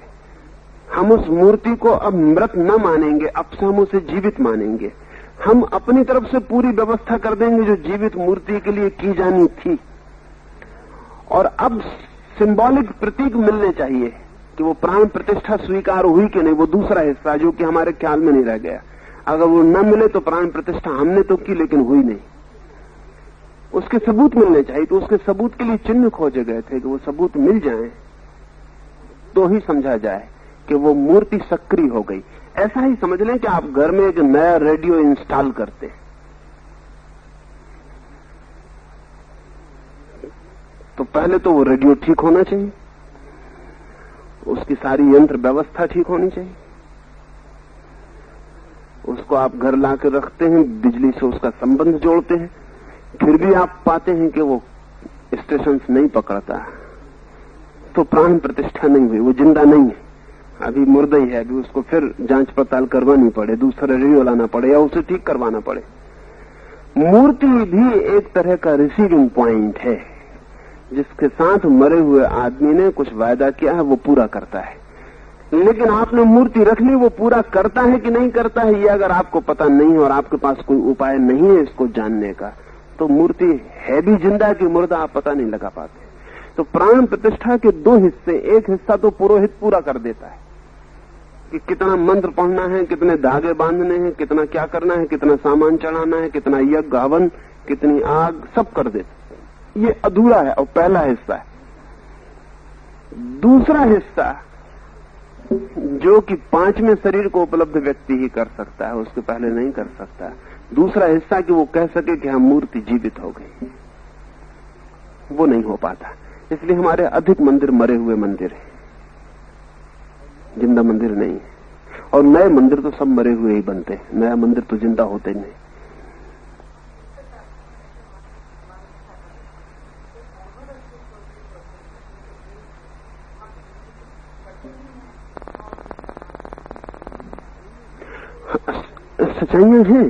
सच्चाइयां हैं। अगर एक जीवित मंदिर है तो उसका नष्ट होना किसी भी तरह संभव नहीं है, क्योंकि वो साधारण घटना नहीं है। और अगर वो नष्ट होता है तो उसका कुल मतलब इतना है कि जैसे आपने जीवित समझा था वो जीवित नहीं था। जैसे सोमनाथ का मंदिर नष्ट हुआ, सोमनाथ का मंदिर के नष्ट होने की कहानी बड़ी अद्भुत है, सारे मंदिर के विज्ञान को बहुत सूचक है। मंदिर के 500 पुजारी थे, पुजारियों को भरोसा था कि मंदिर जीवित है, इसलिए मूर्ति नष्ट नहीं की जा सकती। पुजारियों ने अपना काम सदा पूरा किया था, एक तरफा था वो काम, क्योंकि कोई नहीं था जो खबर देता कि जिंदा मूर्ति है कि मृत। तो जब बड़े बड़े राजाओं और राजपूत सरदारों ने उन्हें खबर भेजी कि हम रक्षा के लिए आ जाएं, गजनबी आता है, तो उन्होंने स्वभावतः उत्तर दिया कि तुम्हारे आने की कोई जरूरत नहीं, क्योंकि जो मूर्ति सबकी रक्षा करती है उसकी रक्षा तुम कैसे करोगे। उन्होंने क्षमा मांगी सरदारों ने, लेकिन वो भूल हो गई। भूल ये हो गई कि मूर्ति जिंदा न थी। पुजारी इस आशा में रहे कि मूर्ति जिंदा है, और जिंदा मूर्ति की रक्षा की बात ही सोचनी गलत है। उसके पीछे हमसे ज्यादा विराट शक्ति का संबंध है, उसको हम बचाने का हम क्या सोचेंगे। लेकिन गजनी आया और उसने एक गदा मारी और वो 4 टुकड़े हो गई मूर्ति। फिर भी अब तक ये ख्याल नहीं आया वो मूर्ति मुर्दा थी। फिर भी अब तक ये ख्याल नहीं आया कि वो मूर्ति मुर्दा थी, इसलिए टूट सकी। नहीं, मंदिर की ईंट नहीं गिर सकती अगर वो जीवित है। वो जीवित है तो उसका कुछ बिगड़ नहीं सकता। लेकिन अक्सर मंदिर जीवित नहीं है, और उसके जीवित होने की बड़ी कठिनाइयां हैं। मंदिर का जीवित होना बड़ा भारी चमत्कार है और एक बहुत गहरे विज्ञान का हिस्सा है, जिस विज्ञान को जानने वाले लोग भी नहीं है, पूरा करने वाले लोग भी नहीं है, और जिसमें इतनी कठिनाइयां हो गई हैं खड़ी, क्योंकि पुरोहितों और दुकानदारों का इतना बड़ा वर्ग मंदिरों के पीछे है कि अगर कोई जानने वाला हो तो उसको मंदिर में प्रवेश नहीं हो सकता। उसकी बहुत कठिनाई हो गई है, और वो एक धंधा बन गया जिसमें कि पुरोहित के लिए हितकर है कि मंदिर मुर्दा हो। जिंदा मंदिर पुरोहित के लिए हितकर नहीं है। वो चाहता है एक मरा हुआ भगवान भीतर हो, जिसको वो ताला चाबी में बंद रखे और काम चला ले। अगर उस मंदिर से कुछ और विराट शक्तियों का संबंध है तो पुरोहित को टिकना वहां मुश्किल हो जाए, उसका जीना वहां मुश्किल हो जाए। इसलिए पुरोहित ने बहुत मुर्दा मंदिर बना लिए और वो रोज बनाया चला जा रहा है। मंदिर तो रोज बन जाते हैं, उनकी कोई कठिनाई नहीं है। लेकिन वस्तुतः जो जीवित मंदिर हैं वो बहुत कम होते जाते हैं। जीवित मंदिरों को बचाने की इतनी चेष्टा की गई लेकिन पुरोहितों का जाल इतना बड़ा है हर मंदिर के साथ, हर धर्म के साथ, कि बहुत मुश्किल है उसको बचाना। और इसलिए सदा फिर आखिर में यही होता है, इसलिए इतने मंदिर बने, नहीं तो इतने मंदिर बनने की कोई जरूरत ना पड़ती। अगर महावीर के वक्त में, उपनिषदों के समय में बनाए गए मंदिर जीवित होते और तीर्थ जीवित होते तो महावीर को अलग बनाने की कोई जरूरत न पड़ती। लेकिन वो मर गए थे और उन मरे मंदिरों और पुरोहितों का एक जाल था जिसको तोड़ के प्रवेश करना असंभव था, इसलिए नए बनाने के सिवाय कोई उपाय नहीं था। आज महावीर का मंदिर भी मर गया, उसके पास भी उसी तरह का जाल है। दुनिया में इतने धर्म न बनते अगर जो जीवंत तत्व है वो बच सके, लेकिन वो बच नहीं पाता, उसके आसपास सब उपद्रव इकट्ठा हो जाता है और वो जो उपद्रव है वो धीरे धीरे धीरे धीरे सारी संभावनाएं तोड़ देता है। और जब एक तरफ से संभावना टूट जाती है तो दूसरी तरफ से समझौता भी टूट जाता है। वो समझौता किया गया समझौता है, उसे हमें निभाना है, हम निभाते हैं तो दूसरी तरफ से निभता नहीं तो विदा हो जाता, बात खत्म हो जाती। जैसे कि मैं कह के जाऊं कि कभी आप मुझे याद करना तो मैं मौजूद हो जाऊंगा, लेकिन आप कभी याद ही करना बंद कर दो, या मेरे चित्र को एक कचरे घर में डाल दो, फिर उसकी ख्याल ही भूल जाओ, तो ये समझौता कब तक चलेगा? ये समझौता टूट गया आपकी तरफ से, इसे मेरी तरफ से भी रखने की अब कोई जरूरत नहीं रह जाती। ऐसे समझौते टूटते गए। लेकिन प्राण प्रतिष्ठा का अर्थ है, और प्राण प्रतिष्ठा का दूसरा हिस्सा ही महत्वपूर्ण है कि प्राण प्रतिष्ठा हुई या नहीं उसकी कसौटी और परख है। वो परख भी पूरी होती।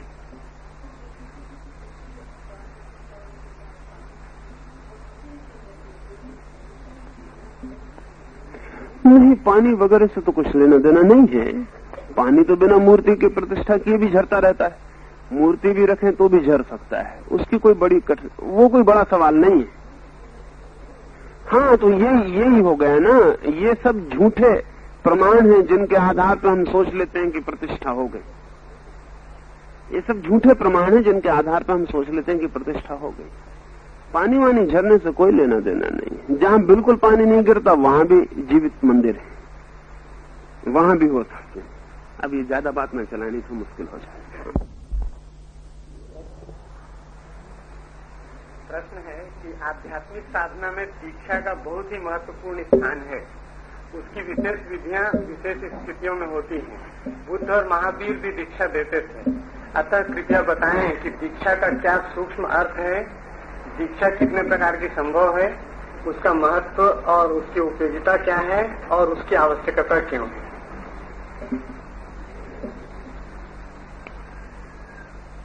दीक्षा के संबंध में थोड़ी सी बात उपयोगी है। एक तो कि दीक्षा दी नहीं जाती,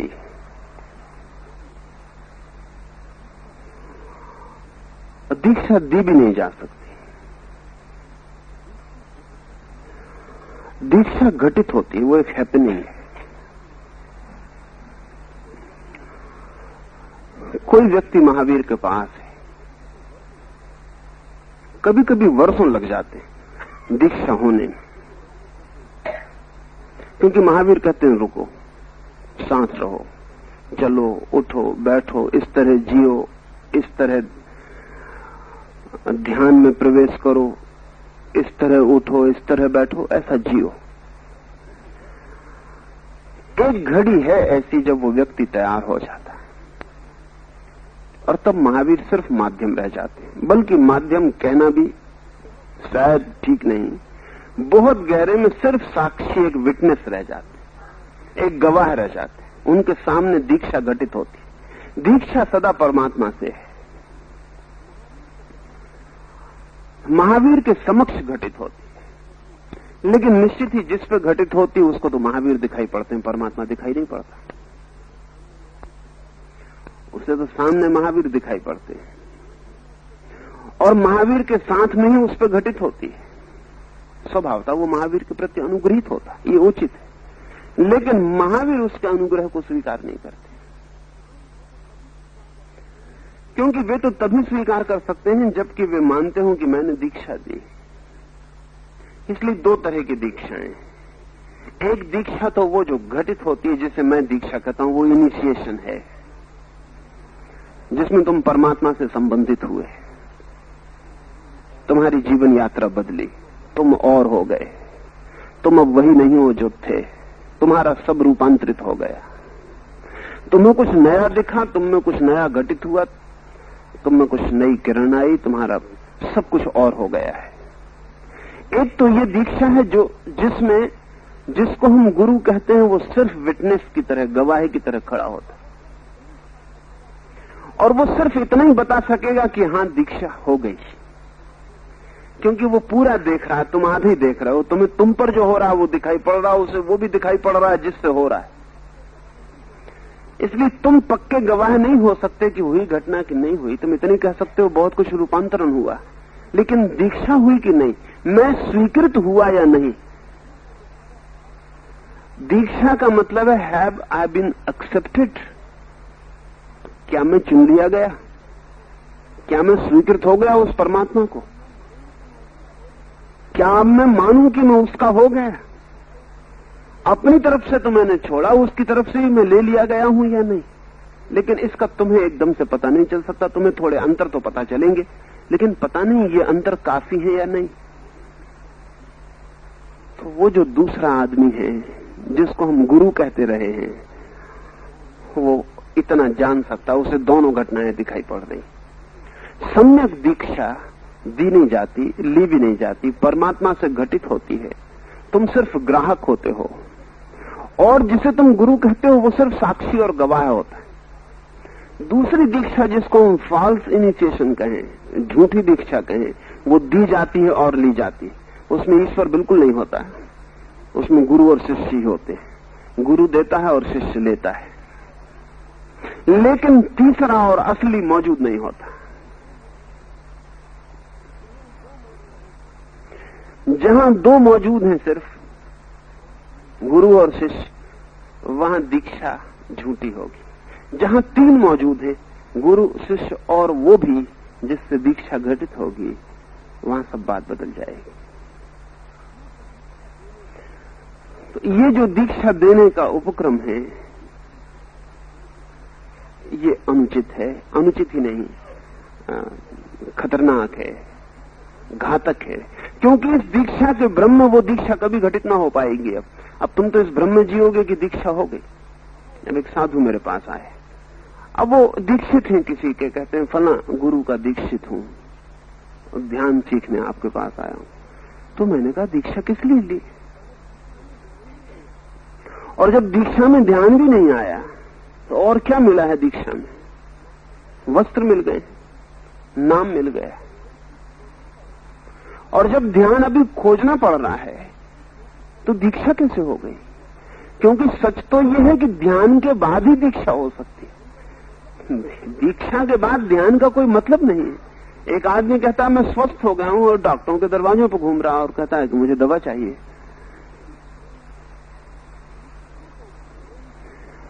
दीक्षा तो ध्यान के बाद मिली हुई स्वीकृति है, वो सैंक्शन है कि तुम स्वीकृत कर लिए गए, अंगीकार कर लिए गए, परमात्मा तक तुम्हारी खबर पहुंच गई, उस दुनिया में भी तुम्हारा प्रवेश हो गया है। इस बात की स्वीकृति भर दीक्षा है। लेकिन ऐसी दीक्षा खो गई, और मैं चाहता हूं कि ऐसी दीक्षा पुनरुज्जीवित हो, जिसमें गुरु देने वाला ना हो, जिसमें शिष्य लेने वाला ना हो, जिसमें गुरु गवाह हो, शिष्य ग्राहक हो और देने वाला परमात्मा हो। और ये हो सकता है, और ये होना चाहिए। उस दिन तुम्हारा मेरे प्रति, अगर मैं किसी का गवाह हूं दीक्षा में, तो मैं उसका गुरु नहीं हो जाता। गुरु तो उसका परमात्मा ही हुआ फिर।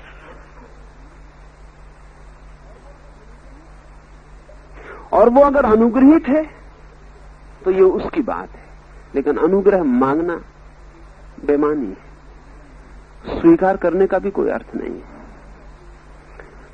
गुरुडम पैदा हुई दीक्षा को एक नई शक्ल देने से। कान फूंके जा रहे हैं, मंत्र दिए जा रहे हैं, कोई भी आदमी किसी को भी दीक्षित कर रहा है, वो खुद भी दीक्षित है, ये भी पक्का नहीं है। परमात्मा तक वो भी स्वीकृत हुआ है, इसका भी कोई पक्का नहीं। वो भी इसी तरह दीक्षित है, किसी ने उसके कान फूके, वो किसी दूसरे के फूक रहा है, वो दूसरा कल किसी और के फूकने लगेगा। आदमी हर चीज में झूठ और डिसेप्शन पैदा कर लेता है, और जितनी रहस्यपूर्ण बातें हैं वहां तो प्रवंचना बहुत संभव है, क्योंकि वहां तो कोई पकड़ के हाथ में दिखाने वाली चीज नहीं है। मैं चाहता हूं इस प्रयोग को भी करना चाहता हूं, इस प्रयोग को भी करना चाहता हूं। 10-20 लोग तैयार हो रहे हैं, वो दीक्षा लें परमात्मा से,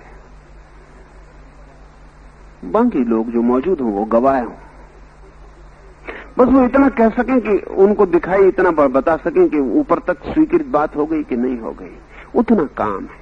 अनुभव तो तुम्हें भी होगा, लेकिन तुम एकदम से पहचान ना पाओगे, इतना अपरिचित जगत है वो, तुम रिकॉग्नाइज कैसे करोगे कि हो गया। बस उतने बात का मूल्य है। इसलिए परम गुरु तो परमात्मा ही है। अगर बीच के गुरु हट जाएं तो आसानी हो जाती, लेकिन बीच के गुरु बहुत पैर जमा के खड़े होते, क्योंकि खुद को परमात्मा बनाने और दिखलाने का मजा अहंकार के लिए बहुत है। इस अहंकार के आसपास बहुत तरह की दीक्षाएं दी जाती हैं, उनका कोई भी मूल्य नहीं है, और आध्यात्मिक अर्थों में वो सब क्रिमिनल एक्ट है। और किसी दिन अगर हम आध्यात्मिक अपराधियों को सजा दें तो उनको सजा मिलनी चाहिए, क्योंकि वो एक आदमी को इस धोखे में रखना है कि उसकी दीक्षा हो गई, और वह आदमी अकड़ के चलने लगता है कि मैं दीक्षित हूं, मुझे दीक्षा मिल गई, मंत्र मिल गया, ये हो गया, वो हो गया, वो सब मान के चलता। और इसलिए वो जो उसका होने वाला था, जिसकी वो खोज करता, वो खोज बंद कर देता। बुद्ध के पास कोई भी आता, वो कभी एकदम से दीक्षा नहीं होती थी, वर्षों कभी लग जाते। उस आदमी को कहते कि रुको, अभी ठहरो, अभी इतना करो, अभी इतना करो, इतना करो, फिर किसी दिन उसको टालते चले जाते। जिस दिन वो घड़ी आ जाती, उस दिन वो खुद कहते थे कि अब तुम खड़े हो जाओ और दीक्षित हो जाओ। लेकिन वो जो दीक्षा थी उसके 3 हिस्से थे। जिस दिन वो दीक्षा होती, बुद्ध की जो दीक्षा थी उसके 3 हिस्से थे। वो जो दीक्षित होता वो 3 तरह की शरण जाता। 3 टाइप्स ऑफ सरेंडर थे वो 3 तरह की शरण करता। वो कहता बुद्ध की शरण जाता हूं, और ध्यान रहे बुद्ध की शरण जाने का मतलब गौतम बुद्ध की शरण जाना नहीं था। बुद्ध की शरण जाने का मतलब है जागे हुए की शरण जाता हूं। इसका मतलब गौतम बुद्ध की शरण कभी भी नहीं था। इसलिए बुद्ध से एक दफा किसी ने पूछा कि आप सामने बैठे और एक आदमी आके कहता बुद्धं शरणं गच्छामि, और आप सुन रहे हैं, तो बुद्ध ने कहा कि वो मेरी शरण नहीं जा रहा, वो जागे हुए की शरण जा रहा है। मैं तो महज बहाना हूं, मेरी जगह और बुद्ध होते रहेंगे, मेरी जगह और बुद्ध हुए हैं, मैं तो सिर्फ एक बहाना हूं, एक खूंटी हूं। वो जागे हुए की शरण जा रहा, मैं कौन हूं जो बाधा दूं? वो मेरी शरण जाए तो मैं रोक दूं। वो कहता बुद्ध की शरण। तो 3 बार वो जागे हुए की शरण जा रहा है, वो जागे हुए के सामने अपने को समर्पित कर रहा है। फिर दूसरी शरण और अद्भुत है, वह संघम शरणम गच्छामि। वो 3 बार संघ की शरण जा रहा है। संघ का मतलब आमतौर से बुद्ध को मानने वाले भी समझते हैं संघ का मतलब बुद्ध का संघ नहीं, वो संघ का मतलब नहीं है। संघ का मतलब है जागो हुआ का संघ। एक ही बुद्ध थोड़ी है जागा हुआ, बहुत बुद्ध हो चुके हैं जो जाग गए, बहुत बुद्ध होंगे जो जागेंगे, उन सब का संघ है एक, उन सब की एक कम्युनिटी है, एक कलेक्टिविटी है। कोई बुद्ध के संघ की शरण जा रहा हूं, वो तो बौद्धों की समझ है कि वो कह रहा है कि अब जो बुद्ध की जो संप्रदाय है इसके मैं शरण जा रहा हूं। नहीं, जब पहले सूत्र से ही साफ हो जाता है, जब बुद्ध कहते हैं वो मेरी शरण नहीं जा रहा, जागे हुए की शरण जाता है, तो दूसरा सूत्र और भी साफ हो जाता है कि वो जागे हुओं की संघ की शरण जाता है। पहले वो एक व्यक्ति को जो सामने मौजूद है उस पर अपने को समर्पित कर रहा है, क्योंकि ये प्रत्यक्ष है, आसान है इससे बात करनी। फिर वो उस बड़ी ब्रदरहुड, उस बड़े संघ के लिए समर्पण कर रहा है जो जागे हैं कभी, जिनका उसे पता नहीं, जो कभी जागेंगे भविष्य में उनका भी उसे कोई पता नहीं, जो अभी भी जागे हुए होंगे कहीं उनका भी उसे कोई पता नहीं। वो उनको भी समर्पण कर रहा है कि मैं तुम्हारी भी शरण जाता हूं। वो एक कदम आगे बढ़ा सूक्ष्म की तरफ, तीसरी शरण है धम्मम शरणम गच्छामि। तीसरी बात वो कह रहा मैं धर्म की शरण जाता हूं। पहला जो जागे हुए बुद्ध हैं उनकी, दूसरा जो बुद्धों का जागा हुआ संघ है उनकी, और तीसरा जो जागरण की परम अवस्था है धर्म स्वभाव, जहां न व्यक्ति रह जाता, जहां न संघ रह जाता, जहां सिर्फ नियम दी लॉ, सिर्फ धर्म रह जाता। मैं उस धर्म की शरण जाता हूं। ये तीन शरण जब वो पूरी कर दे, और ये सिर्फ कहने की बात न थी, ये जब पूरी हो जाए और बुद्ध को दिखाई पड़े कि ये तीन शरण इसकी पूरी हो गई है, तब दीक्षित होता वो आदमी, और बुद्ध सिर्फ गवाह होते। इसलिए बुद्ध उसको दीक्षा के बाद भी कहते कि मैं जो कहूं तू उसे इसलिए मत मान लेना कि मैं बुद्ध पुरुष हूं, मैं जो कहूं उसे इसलिए मत मान लेना कि एक महान व्यक्ति ने कहा, मैं जो कहूं उसे इसलिए मत मान लेना कि जिसने कहा उसे बहुत लोग मानते हैं, मैं जो कहूं उसे इसलिए मत मान लेना कि शास्त्रों में वही लिखा है। नहीं, तेरी बुद्धि जो कहे अब तू उसी को मानना। वो गुरु बन नहीं रहे, इसलिए मरते वक्त जो आखिरी संदेश है बुद्ध का वो है अपदीपो भव। आखिरी वक्त जब उनसे कहा कि कुछ और संदेश दें, तो वो आखिरी संदेश देते हैं कि तुम अपने दीपक खुद ही बनना, तुम किसी के पीछे मत जाना, अनुसरण मत करना।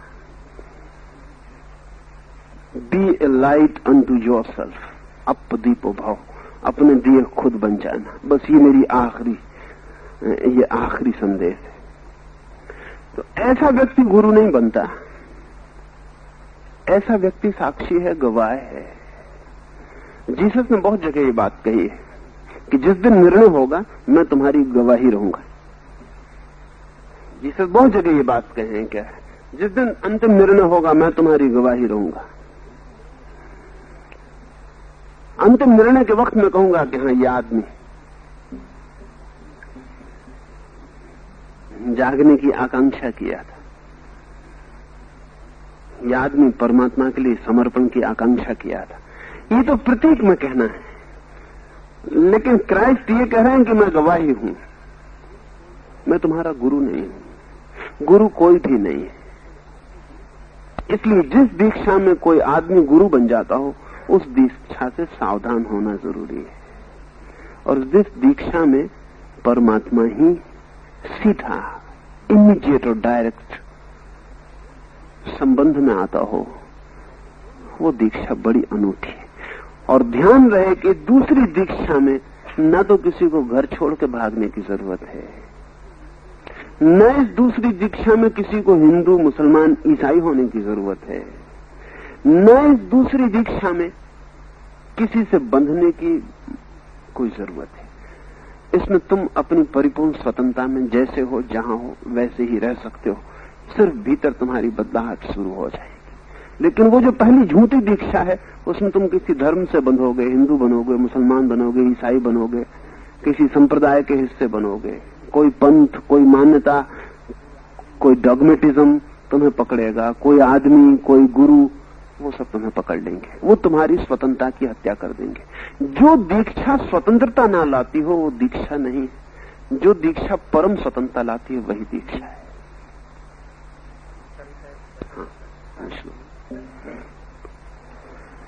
आपने कहा कि बुद्ध 7वें शरीर में महापरिनिर्वाण को उपलब्ध हुए, लेकिन अन्यत्र एक प्रवचन में आपने कहा है कि बुद्ध का एक और पुनर्जन्म मनुष्य शरीर में मैत्रेय के नाम से होने वाला है। तो क्या निर्वाण काया में चले जाने के बाद पुनः मनुष्य शरीर लेना कैसे संभव होगा, इसे संक्षिप्त में स्पष्ट करने की।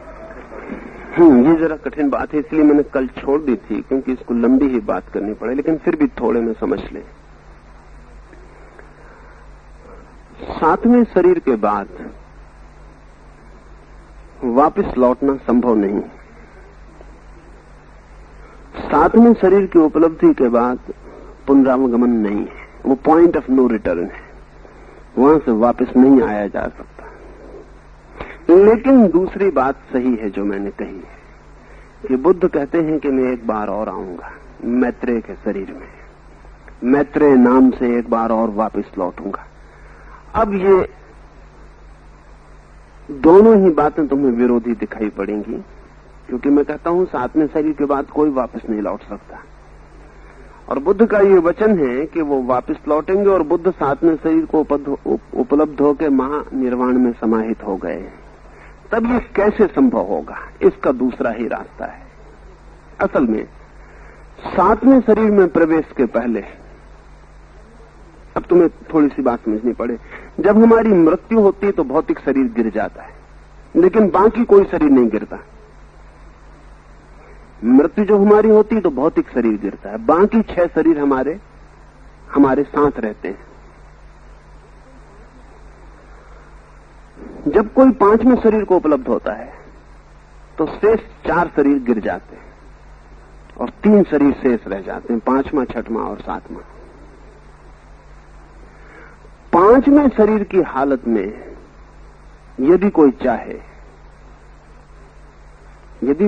5वें शरीर की हालत में, तो ऐसा संकल्प कर सकता है कि उसके बाकी दूसरे और तीसरे और चौथे 3 शरीर शेष रह जाएं। और अगर ये संकल्प गहरा किया जाए, बुद्ध जैसे आदमी को ये संकल्प गहरा करने में कोई कठिनाई नहीं है, तो वो अपने दूसरे, तीसरे और चौथे शरीर को सदा के लिए छोड़ जा सकता है। ये शरीर शक्ति पुंज की तरह अंतरिक्ष में भ्रमण करते रहेंगे। दूसरा इथरिक, जो भाव शरीर है, तो बुद्ध की भावनाएं, बुद्ध ने अपने अनंत जन्मों में जो भावनाएं अर्जित की हैं वो इस शरीर की संपत्ति है। उसके सब सूक्ष्म तरंग इस शरीर में समाहित है। फिर एस्ट्रल बॉडी, सूक्ष्म शरीर। इस सूक्ष्म शरीर ने बुद्ध की जीवन की जितनी सूक्ष्मतम कर्मों की उपलब्धियां हैं उन सबके संस्कार इसमें शेष है। और चौथा मनस शरीर, मेंटल बॉडी, बुद्ध के मनस की सारी उपलब्धियां। और बुद्ध ने जो मनस के बाहर उपलब्धियां की हैं वो भी कहीं तो मन से ही है। उनको अभिव्यक्ति तो मन से ही देनी पड़ती। कोई आदमी 5वें शरीर से भी कुछ पाए, 7वें शरीर से भी कुछ पाए, जब भी कहेगा तो उसको चौथे शरीर का ही उपयोग करना पड़ेगा। कहने का वाहन तो चौथा शरीर ही होगा। तो बुद्ध की जितनी वाणी दूसरे लोगों ने सुनी है वो तो बहुत कम है। सबसे ज्यादा वाणी तो बुद्ध की, बुद्ध के ही चौथे शरीर ने सुनी है। जो बुद्ध ने सोचा भी है, जिया भी है, देखा भी है, समझा भी है, वो सब चौथे शरीर में संग्रहित है। ये तीनों शरीर सहज तो नष्ट हो जाते हैं। 5वें शरीर में प्रविष्ट हुए व्यक्ति के तीनों शरीर नष्ट हो जाते हैं। 7वें शरीर में प्रविष्ट हुए व्यक्ति के बाकी 6 शरीर नष्ट हो जाते हैं। सभी कुछ नष्ट हो जाता है। लेकिन 5वें शरीर वाला व्यक्ति यदि चाहे तो इन 3 शरीरों के संघात को अंतरिक्ष में छोड़ सकता है। ये ऐसे ही अंतरिक्ष में छूट जाएंगे जैसे हम अंतरिक्ष में कुछ स्टेशन बना रहे हैं। वो अंतरिक्ष में यात्रा करते रहेंगे और मैत्रेय नाम के व्यक्ति में वो प्रकट होंगे। तो कभी जो मैत्रेय नाम की स्थिति का कोई व्यक्ति पैदा होगा, उस स्थिति का जिसमें बुद्ध के ये 3 शरीर प्रवेश कर सके, तो ये 3 शरीर तब तक प्रतीक्षा करेंगे और उस व्यक्ति में प्रवेश कर जाएंगे। और उस व्यक्ति में प्रवेश करते ही उस व्यक्ति की हैसियत ठीक वैसी हो जाएगी जैसी बुद्ध की। क्योंकि बुद्ध के सारे अनुभव, बुद्ध के सारे भाव, बुद्ध की सारी कर्म व्यवस्था का ये पूरा इंतजाम है। ऐसा समझ लो कि मेरे शरीर को मैं छोड़ जा सकूं इस घर में,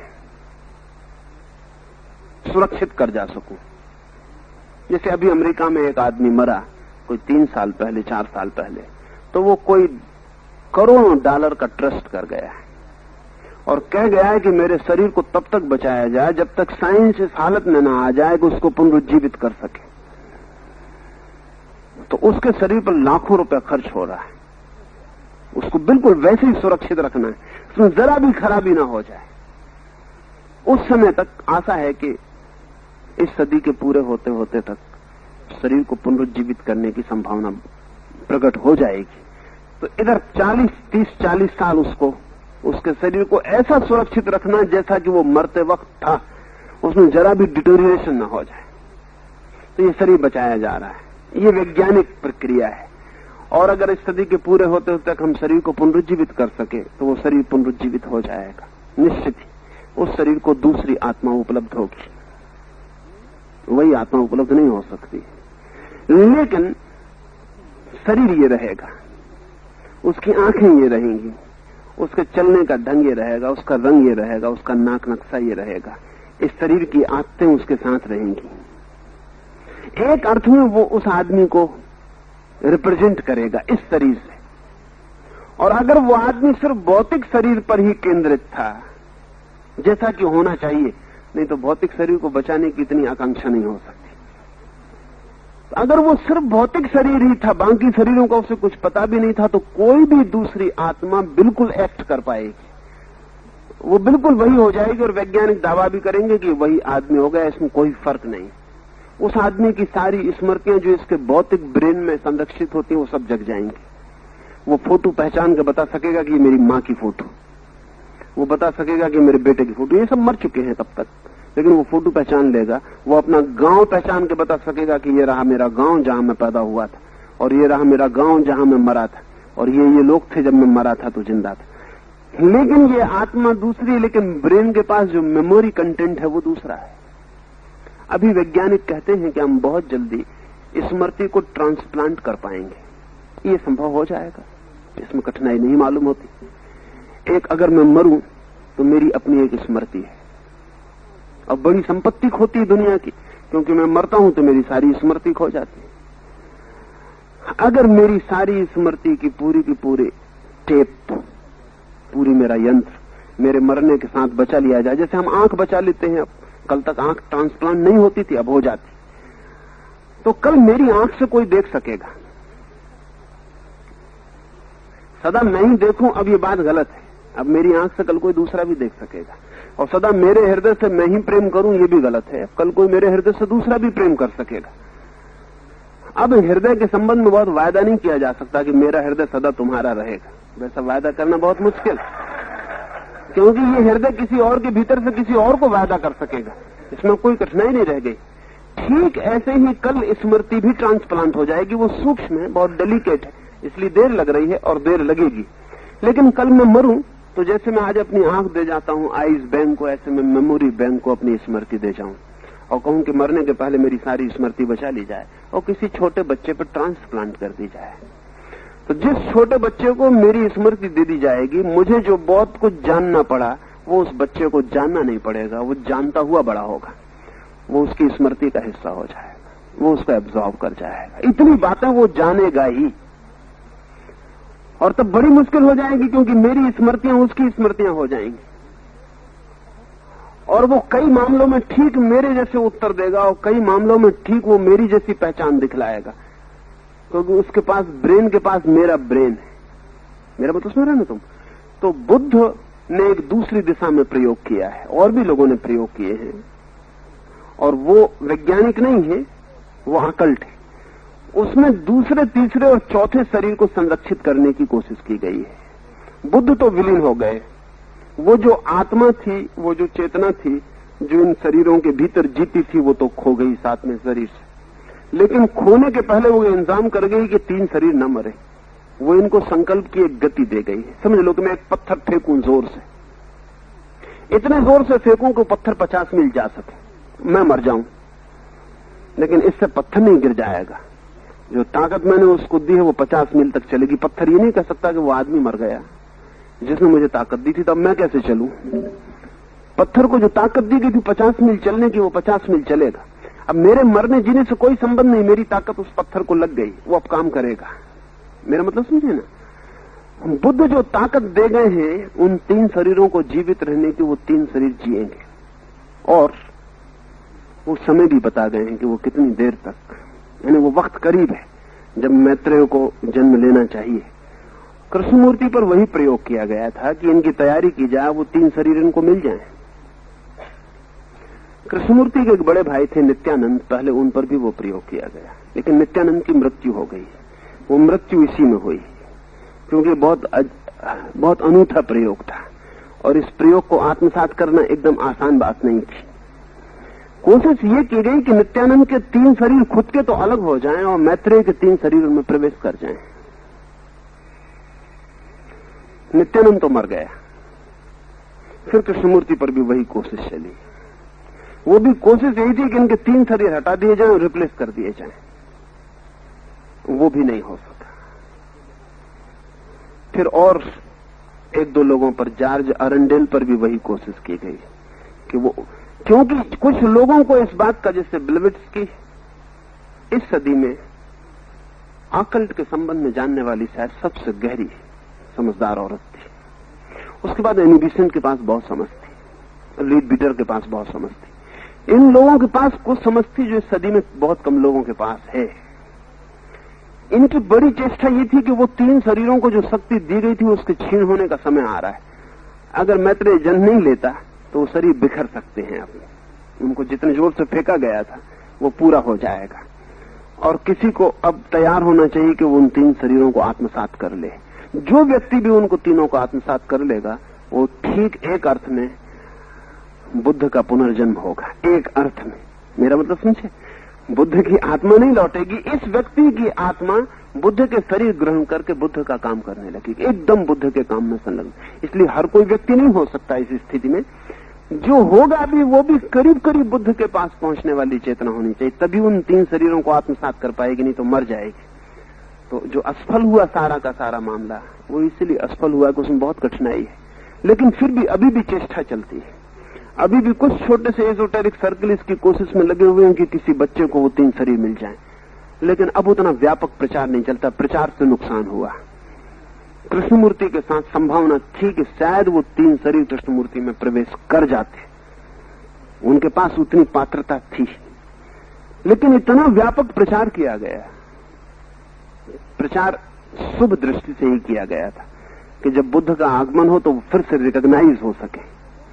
और ये प्रचार इसलिए भी किया गया था कि बहुत से लोग हैं जो बुद्ध के वक्त में जीवित थे, उनकी स्मृति जगाई जा सके तो वो पहचान सकें कि ये आदमी वही है कि नहीं। इस ध्यान से प्रचार किया गया, लेकिन वो प्रचार घातक सिद्ध हुआ, और उस प्रचार ने कृष्णमूर्ति के मन में एक रिएक्शन और प्रतिक्रिया को जन्म दे दिया। वो संकोची और छुई मुई व्यक्तित्व, ऐसा सामने मंच पर होने का उनको कठिनाई पड़ गई। अगर वो चुपचाप और किसी एकांत स्थान में ये प्रयोग किया गया होता और किसी को न बताया गया होता, जब तक कि घटना न घट जाती, तो शायद संभव था कि घटना घट जाती। वो नहीं घट पाई, वो बात चूक गई। कृष्णमूर्ति ने अपने शरीर छोड़ने से इंकार कर दिया, और इसलिए दूसरे शरीरों के लिए जगह नहीं बन सकी, इसलिए वो घटना नहीं हो सकी। और इसलिए बड़ा भारी असफलता इस सदी में ऑकल्ट साइंस को मिली।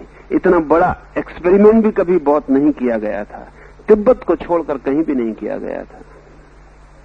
तिब्बत में बहुत दिन से उस प्रयोग को करते रहे, और बहुत सी आत्माएं वापस दूसरे शरीरों से काम करती रही। तो मेरी बात तुम्हारे ख्याल में आ गई, उसमें विरोध नहीं है, और मेरी बात में कहीं भी विरोध दिखे तो समझना कि विरोध होगा नहीं। हाँ, कुछ और रास्ते से बात होगी, इसलिए विरोध दिखाई पड़ सकता है।